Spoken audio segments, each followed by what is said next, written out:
Halo anak-anak, bagaimana kabarnya? Semoga sehat selalu ya. Jadi, hari ini kita akan belajar tentang terbentuknya harga pasar dan struktur pasar. Terbentuknya harga pasar dan struktur pasar. Nah, sebelumnya perlu kita ketahui mengenai pengertian pasar. Thierry Bessau mengartikan pasar dari perspektif kajian ilmu ekonomi, yang mengartikan pasar sebagai tempat atau proses interaksi antara penjual dan pembeli.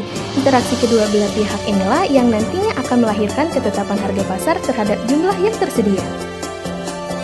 Adapun fungsi pasar. Yang pertama, fungsi pasar. Dikatakan memiliki fungsi pasar apabila pasar tersebut dapat dijadikan sebagai tempat melakukan transaksi konsumen dan produsen, di mana keduanya sebagai unsur penting dalam mewadahi kebutuhan, permintaan, dan suplai. 2. Segi sosial budaya. Sementara manfaat segi sosial budaya adalah tradisi yang berupa interaksi, baik itu interaksi antara konsumen dan penjual ataupun antara komunitas di sektor formal maupun non-formal. Nah, fungsi yang ketiga, segi arsitektur. Dikatakan memiliki fungsi arsitektur karena pasar dibuat berdasarkan kekhasan daerahnya masing-masing. Contoh, pasar di kota Jogja akan beda bangunannya dengan pasar yang ada di Sulawesi ataupun di Kalimantan.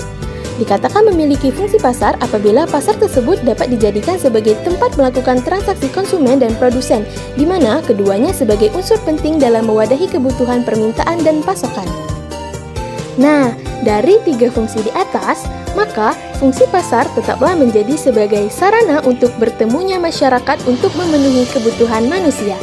Tentu kebutuhan manusia ada banyak hal yang tidak dapat disebutkan satu-satu, yang sifatnya pun tidak terbatas. Nah, pasar juga memiliki jenis loh. Jenis pasar berdasarkan struktur organisasi. Yang pertama, pasar persaingan sempurna.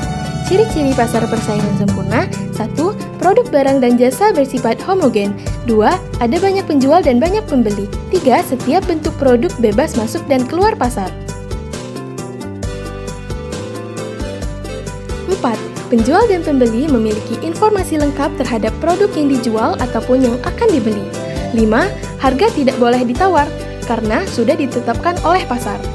Dan 6. Pemerintah tidak ikut campur. 2. Pasar persaingan monopolistik. Ciri-ciri pasar persaingan monopolistik: 1. Terdapat banyak penjual dan banyak pembelinya. 2. Barang yang ditawarkan sejenis, namun coraknya dengan yang lain berbeda-beda. Misal, toko yang sama jualnya berbagai macam produk. 3. Jumlah penjual banyak, sehingga menimbulkan ketidakmampuan menguasai pasar. 4. Penjual tidak memiliki kekuatan untuk menentukan harga pasar. 5. Penjual mudah menawarkan barang ke pasar manapun. 6. Memiliki banyak peluang bersaing meskipun berbeda-beda. 3. Persaingan tidak sempurna. Jadi, di dalam persaingan tidak sempurna itu sendiri memiliki 2 bentuk pasar, yang meliputi sebagai berikut. A. Monopoli pasar. Pengertian pasar monopoli adalah pasar yang terjadi akibat terjadinya penawaran terhadap barang yang sudah dikuasai oleh salah satu penjual tertentu, sehingga orang lain tidak memiliki peluang untuk memahami barang tersebut. Ciri-ciri pasar monopoli: 1. Hanya ada satu penjual yang berhak menentukan harga pasar. 2. Penjual yang lain tidak dapat menyaingi. 3. Karena aturan undang-undang dan arena proses yang melibatkan hak paten, maka pedagang yang lain pun juga tidak bisa masuk. 4. Barang yang ditawarkan tidak banyak macamnya. 5. Keputusan harga tidak mengikut campuri tangan pemerintah. B. Pasar oligopoli.